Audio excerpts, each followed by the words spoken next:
Hello lads, ladies, gents, ladetts, whoever, whatever, welcome back to another video. Today I have the beautiful Chad joining me from Bad Plan Studios, the people behind End of Ember.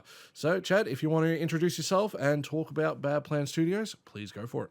Yeah, sure. Hi, thanks, Karlec. Good to have you here. My name's Chad. I am the cat herder for Bad Plan Studios, or the official title is more like production director. So I look after um, business, production, marketing, all of the business side of things, basically the non-development side of things. So I'm a non-technical person mostly. That's me. Beautiful. So how did the U3 come together? Because it's a pretty interesting group, obviously with yourself, Dan, and then we've got Eli who's doing, is he the lead programmer, my understanding? Yeah, sole programmer at the moment. Although we've Yeah. taken on a technical advisor now as well, a person to like kind of be like a programming advisor type person. So basically, Dan and I have been mates for ages, like 15 years or 10 or 15 years or something. We originally met through retro gaming circles, and then he worked at a comic shop that I would frequent. We'd see each other at parties, and then he started his own comic shop, and I would see him there, sort of thing. And then I got a job in at AIE teaching games business, and he independently decided to just start making a game. And he was like, "Hey, I made a game. What do you think?" And I'm like, "That's cool, man. I really like it." Yeah. And then he said, well, what should I do? I think I want to be a game developer. I think I want to make this for real and make this a thing. You know something about games, don't you? And I'm like, yeah, well, the first thing to do is start building a community. So you should start a Discord, start recording some stuff, putting it up on. He started a TikTok and stuff like that. And so we kept working on it. And then I said, you really need a programmer. Right? That's the main thing that you need. And you went, oh, how am I going to find a programmer? Oh, whatever. And then in the meantime, we both went and started working on another project together. And one of the programmers on that project was Eli. And we ended up at separate times kind of leaving that project, and we all just kind of went, we're vibing all right, Dan and Eli got along really well. Dan really needed a programmer, and Eli loved the project, and I liked the project. I see a lot of potential in it, commercially, I guess. And we all just kind of went, well, let's do it. Let's just have a crack. Let's like make a studio, because the good thing is you can just make a studio. You just go, we're a studio, and then you are, and sign a couple of pieces of paper and open a bank account, and it's happened. That's how it came together. Beautiful, because for before this, my understanding was you had that game truck business. Yeah. Can you give us a bit background on that? Yeah, sure, man. That was my first business. So it was called Game Truck Australia. And so it was a mobile video game arcade with 4 widescreen TVs, like a big van, 21-foot van with 4 widescreen TVs and Xboxes for kids' birthday parties. So basically what I'd do is I'd pull up in front of someone's house, up to 16 kids, because 4 players per screen, up to 16 kids would get in, play video games for 90 minutes or 2 hours, and then leave, and parents would give me money and I'd drive off. That was the business model. So I originally came up with the idea, I stole the idea, basically, like all good ideas, from a dude called Ultimate Games, who had his truck at PAX in 2014, or 2013, 2014. But he had it set up like it wasn't such a big truck, but it had 2 simulators. So, sit in simulators, driving simulators. And I thought, yeah, kind of cool, but it would be better if you had a bench seat and you could fit 15 people, 15, 16 people for a party. So, I ran that for 4 years, and it didn't go bankrupt, which I think is a mark of success for a business. Business is hard, so hard. Yes. And then ended up winding that up because I basically decided it is not what I wanted to do anymore. But I learned so much out of business that I decided to start doing an MBA at the University of Adelaide and did a leadership course. And then they said, oh, hey, you were good at that course and you have a PhD. Do you want to teach the leadership course now? I'm like, oh, okay. So then I got into business education, and then sooner or later ended up getting this job at AIE teaching games business. So that's how that came around. And then I came into helping to make games, and now we formed a studio. So that's the journey.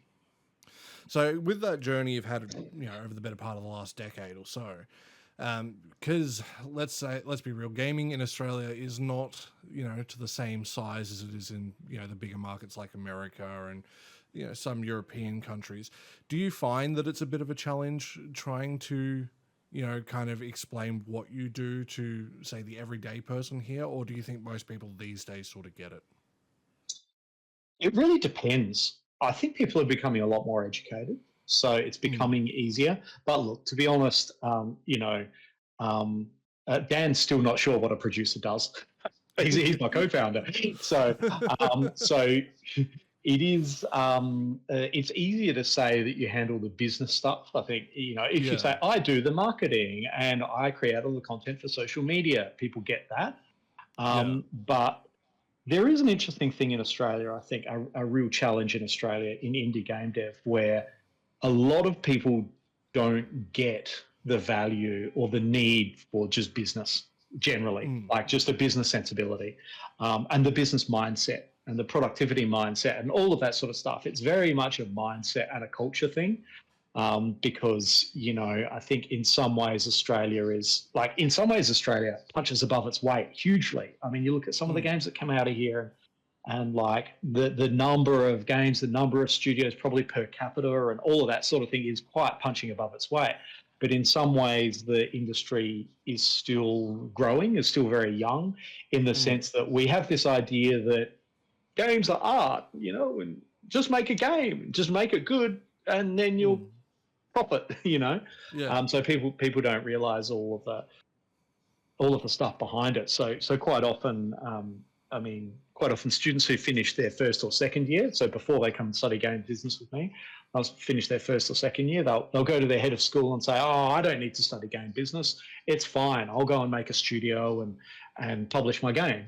And the head of school will say to them, well, what kind of business structure do you want?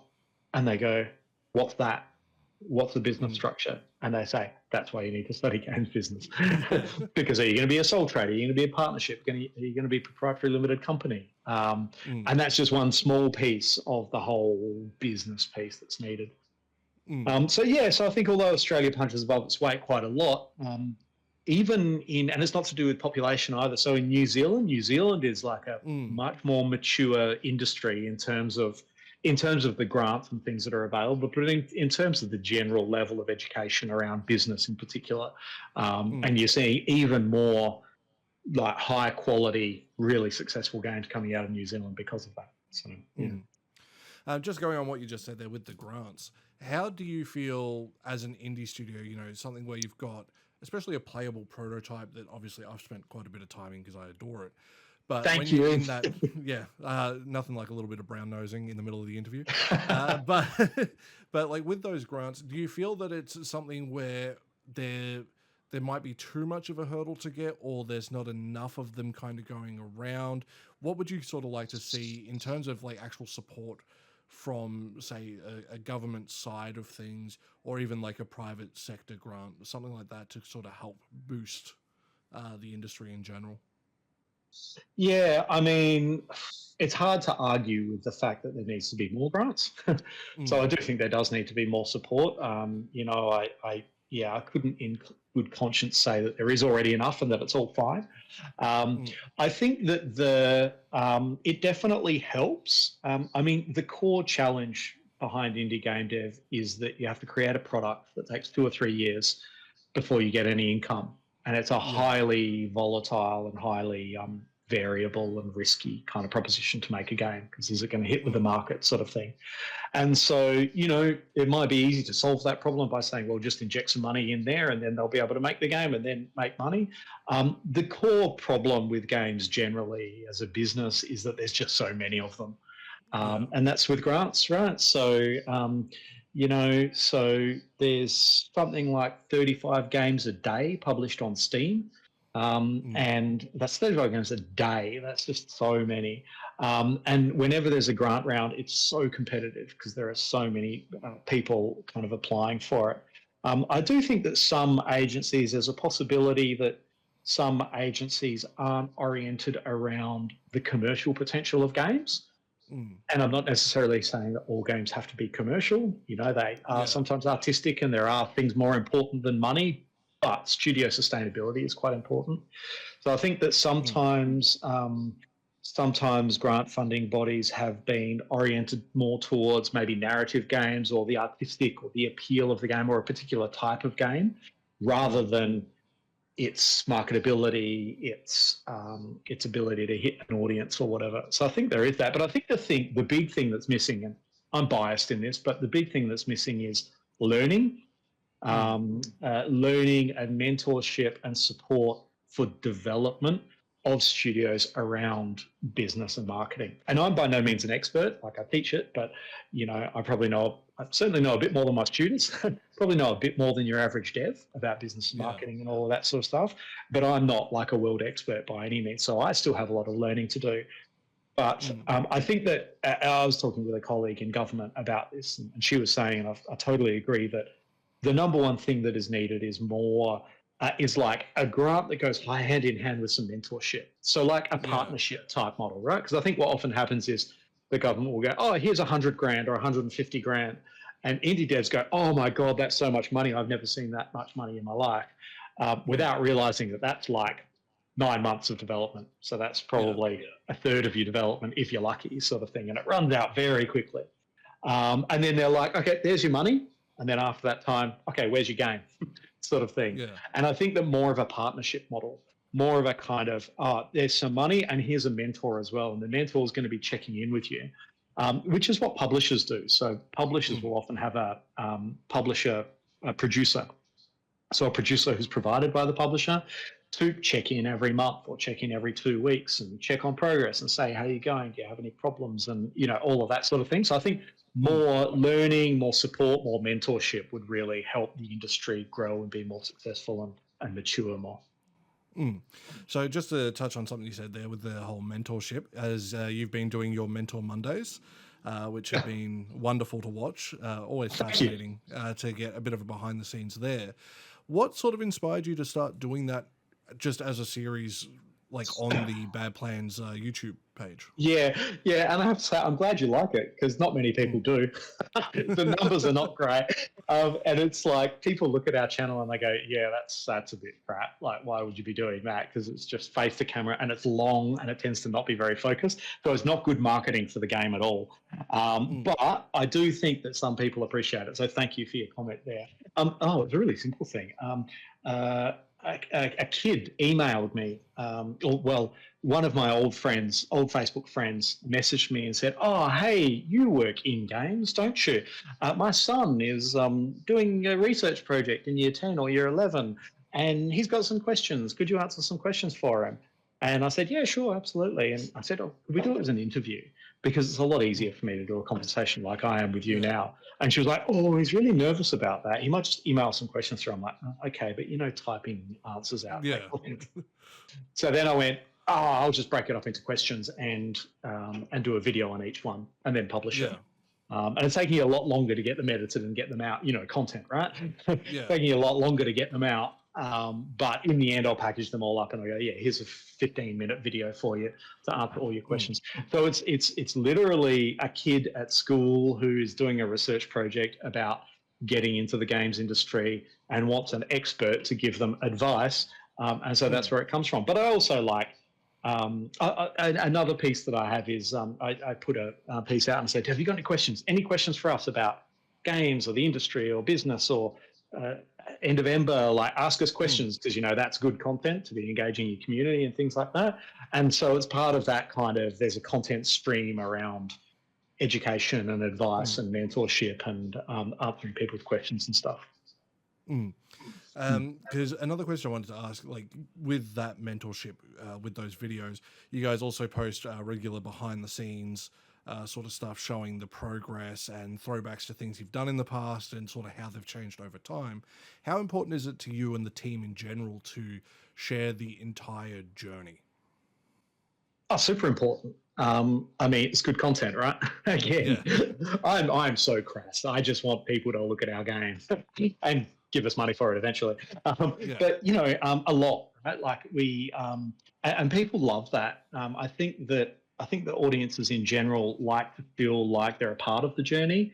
I think it's really important to convey a sense of authenticity. That like you're just like a dude with a grey beard. Who Yeah. I make mistakes and we've done things wrong and we've had challenges and all of that, to look at the kind of, to show the kind of the process behind things. Because it's one thing to say, oh look, here's a really shiny product, here's a great game with a great, great visuals and playable and blah blah blah, and go and buy it. But there's hundreds of games out like that, already, right? Yeah, and triple A's do that really well. So I think one of the appeals of indie games is going, hey, look, we're just like, we don't get any money. No one's getting paid for making this game, by the way. So we're doing it on the weekends. And like, we're just dudes. We hang out in Dan's shed and we have jokes and have laughs. And there are times that things have gone wrong. So I don't know if you've seen our Banned on Reddit video. Yeah. Where, and that's like, wow, that was a massive mistake and problem that we encountered, and here's how we dealt with it. So I think it's super important, because we really want to connect with audiences and kind of go, hey, look, let's hang out. We got this game, but let's have a conversation. We hope you enjoy it. Please let us know what you think, any questions and stuff like that. So that's a key part of our approach, really. I can't remember where I saw it just off the top of my head. I do apologize because I've had painkillers today, so my brain is already a little bit scattered, to say the least. But I remember, I think it was in a video where someone, like, you pointed out a comment where someone's like, oh, this game's just a cheap knockoff of Binding of Isaac, forgetting that's what it's meant to be in a sense, which that made me laugh pretty hard. But how are you guys dealing with, especially as a small team, as you said, you're doing this for free out of a shed. How do you guys deal when you do get this negativity thrown at you? Do you find that it's like, okay, whatever, just let it roll off the back? Or do you find, every now and then, it's like, I wish people would understand what we're doing, like they're not really putting themselves in our shoes and just throwing shit at the wall at us, like, to make yourself feel better. Like, all you're doing is putting us down when we're trying our best to put out something for you. Yeah, I mean, I try not to give in to that. Depends on the day, right? Because sometimes it's like, sometimes I'm crushed by indecision and self-doubt and all of that. But most of the time I'm pretty up and trying to keep myself fairly up.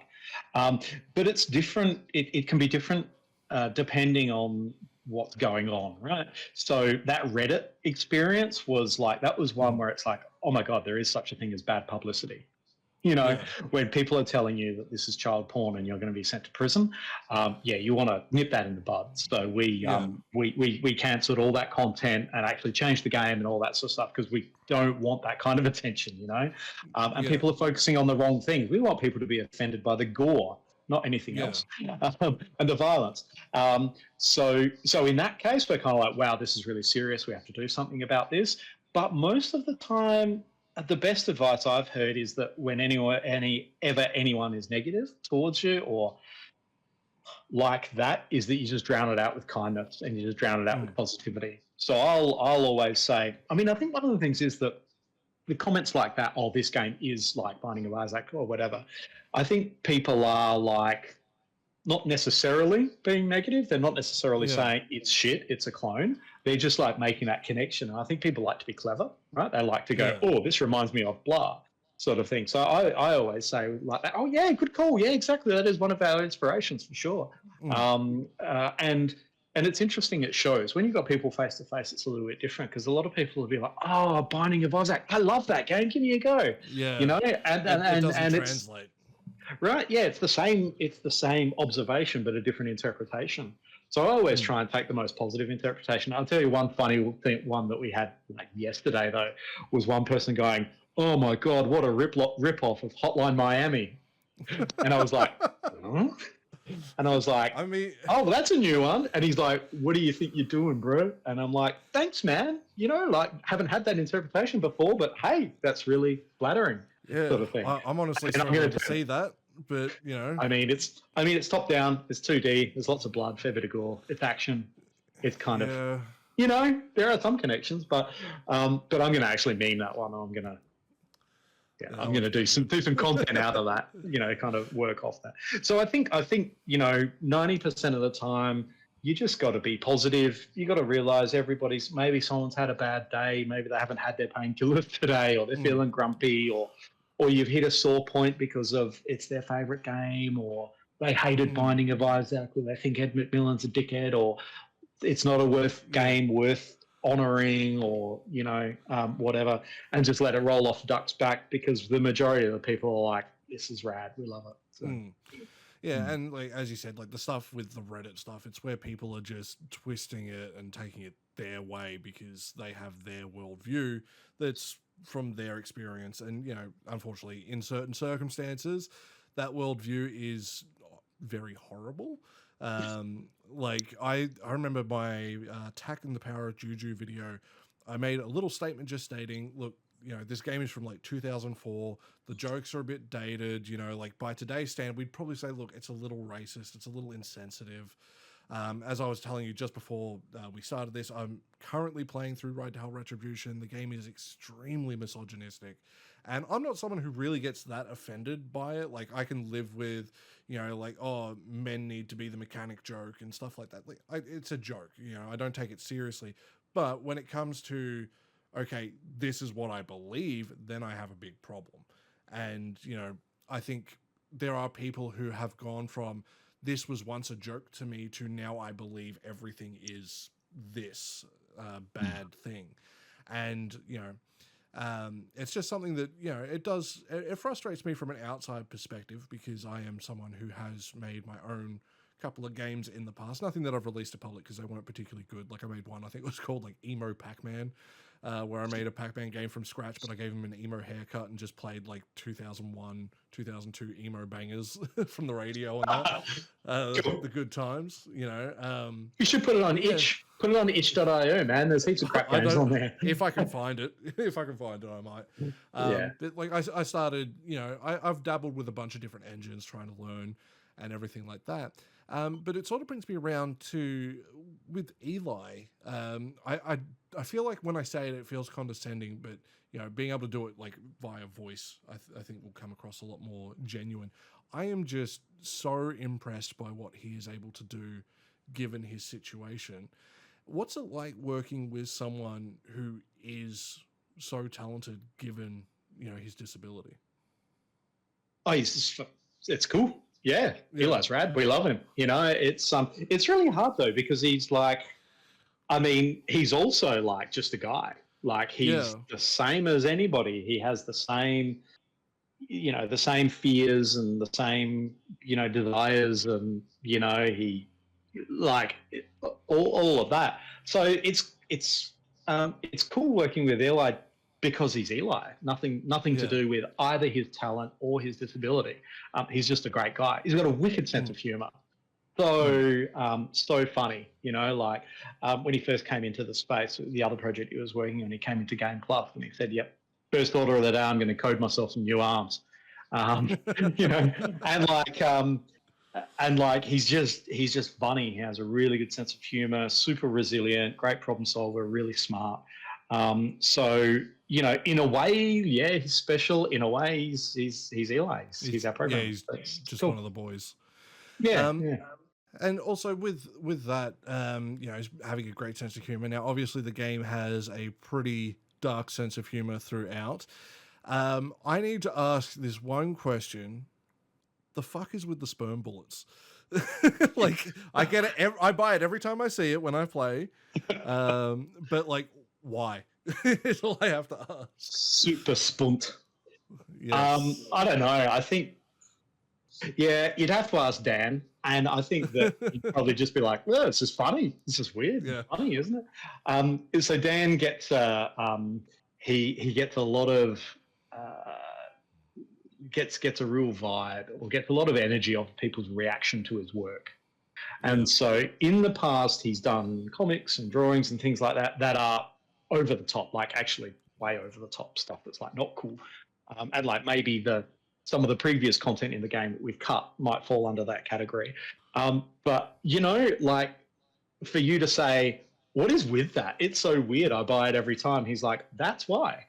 It's cool, right? It's funny, right? Yeah. So he's just into, he's driven to get that audience reaction and that audience response, and the things that jazz people up.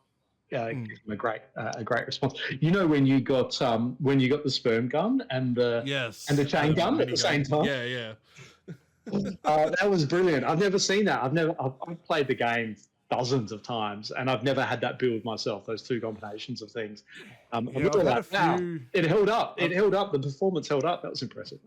yeah, I think the only performance issue I've had with the prototype was actually on my end because for whatever reason my keyboard has this weird polling rate issue, and if it Right. starts to screw up any game I try to play, my movement just staggers. So I was playing another game that I did a stream for. I think it was the day before I did End of Ember the first time. I think it's called Machinicide, which is a really cool indie game that I highly recommend people check out. I will eventually have my video come out on that one day. But every time I would go to walk, I would just stop every few steps, and it was because my keyboard just wouldn't send the information through. So I had to do a factory reset. After that, I've had basically no issues, other than the weird sound bug because there's too many noises going on. But that's usually because I've become too powerful by the time I get to the end stage. Yeah. I mean, it is still a prototype, and there are some issues there. I mean, we don't get many crashes, thankfully, and there's no soft locks that happen, which is very important. But there are some. We do get some performance issues occasionally when there's a lot going on screen, and we think it's probably because we've only half built the enemy AI system. Yeah. And there's the thing about damage and how that's done, and the melee needs to be overhauled, right? So we need to get more smoothness more game feel and smoothness in the melee attacks, and there's a problem with the way the damage is applied as well. So we do get. It's good to hear that you haven't had any, but we do have some performance issues. But it's still a prototype, and it's something we're still working towards. Yeah. So let's get into more the future of the game. So I've seen some stuff to do with like the next bunch of levels being made. How far along are you in that process as a team? So we're still building a lot of the core systems, and the challenge is that Dan is both our artist and designer. Normally, what you would do is you'd have a designer and you'd have an artist, and then you'd have a programmer. So you'd normally have one person who just does the art, and then a separate person who does all of the implementation in engine and works closely with the programmer and the artist to do implementation and test things and production and all that sort of stuff. But Dan's doing them both. So we're still working on a lot of the core systems at the moment. Eli's just finishing off the projectile system, so Ember's projectile system. Next, he's going to work on enemy AI, and that's the main core system. And Dan's really preoccupied with working with Eli to make that work and hook it up and implement all that sort of stuff and test it and make sure that's all working. Our current roadmap, as far as we know right now, or as far as we've looked out right now, is to have a new build for Avcon. So early July, we should have a new build, and that will probably not look super different to what you've already played. There'll be a bit of new content in there. There's certainly some interesting stuff that you'll love in the hub world. So there's a piece between, you've got the opening and Ember dies and goes through the pool, and then she just appears in the game and you start playing the game. There's a whole piece of narrative and a whole bit of gameplay and tutorialization in between there where she first gets to hell and finds out why she's there, and there's a lot of narrative stuff that happens there, and some more tutorialization around the twin stick shooter stuff that Dan's working on. So that'll all be implemented there. So that'll be a big change. But apart from that, there'll probably be some new levels, maybe the new enemy or two, some new levels and all of that. But pretty much more or less the same game that we have at the moment will be there in Avcon. But then we're going to really start working towards the demo. So our demo, not sure on dates yet, but we don't want it to take longer than 6 or 9 months. We got to keep going, sort of thing, because otherwise it feels dead. And people like you are waiting. Oh, and the next thing, we don't want you to forget us. And so, but that will look substantially bigger. So there'll be 2 levels, 2 complete levels, 2 bosses. So there'll be a new boss there, maybe something like 6 or 8 new enemies. The levels have separate themes, so so there'll be I think the first level will be human processing. So the idea is you come into hell, you get processed in more senses than one, more than one meaning of that word, and then go into hell. And then the second level, which was originally the first level, is the personal hells. So that's the Silent Hill room, the dentist room, most of the levels you already know from the prototype will become the second level, and then human processing will be that first level. So a lot of that will feel really fresh, and the hub world will be in there and fully fleshed out. So the idea is that you'll have that sense of runs, that you'll have the run, you'll go back to the hub world, and that whole loop will be there, and that will be the demo. We hope. Yeah. I think you should, if you want a personal hull, put in you got to wait on the phone with Centrelink. Level. Cool. Yeah, good. All right, we'll take. Yeah, well, you'll be just sitting there for 45 minutes, and maybe they answer. But, just like just that hold music. Yeah. Oh god, that hold music used to drive me insane. But with as you said, like you've got the dentist level, the Silent Hill level. Obviously, there's going to be a lot of Easter eggs towards other horror-based IPs. Is there one that you would personally love to see in there that isn't planned to be in there yet, or is planned but might not come till much later? I quite like. It's not so much a horror movie IP, but I quite like the whole thing about the Winchester Mystery House. Do you know about that? I've heard the name. There was a film called Winchester. It's terrible. But there's a house in California, in San Jose, and I've been there, that was owned by the inheritor of the Winchester family fortune from Winchester rifles in the 19th century. Yeah. And she bought this house, and then she went kind of crazy. And she was into seances and the other world and all. And she built all of these sections on the house to try and get away from the ghosts, to keep running away from ghosts. And it's just weird. She's just sections and sections and sections, and like a second. Like there's a corridor that goes to a door and it opens out onto nothing, and it's the second story. So it just goes down like that. And then it's just weird. I'd kind of like that, I guess. I haven't really thought about this so much. Dan's always saying, give me your ideas. What ideas do you want? And I'm like, you're the ideas guy. I'm not. I can't think of anything. But yeah, I think I'd like that. Something that captures that Winchester Mystery House, that kind of cult history sort of background type thing. Yeah. Well, we've sort of hit that 30-minute mark, so we'll wrap it up here for today. I would love to do another interview in future once we get a little bit further, maybe once we get closer to the demo, just to talk about some more stuff. But where can everybody find Bad Plan Studios, all the socials, all that sort of stuff? Yeah, absolutely. You can just Google End of Ember, and we're on all the socials. We're on everything. So we have a TikTok, an Instagram, a Facebook, a Twitter, a YouTube. Number one thing that we really need is Steam wishlists. So if you're on Steam, just search End of Ember on Steam, wishlist it. And then it really gives us energy when people, like, comment and share our socials material as well. So whatever social media you're on, check it out. That'd be great. Yep. So there'll be a link to the Steam page in the description below, as well as a pinned comment. You can also check out the prototype, which is linked from memory on your Blue Sky account. I will have the direct link for the itch.io page. And you guys can also join their Discord, and please share any ideas you may have or any feedback. Because again, this is a relatively small team, and I want to see them do as well as they can. So I need everybody to not be turds and help out. Thanks for your support, Karlec. Love your work, man. No worries. All right, with that, lads, ladies, gents, ladetts, whoever, whatever, it brings us to the end of the video. I hope you all have a lovely day, and I'll see you guys in the next one.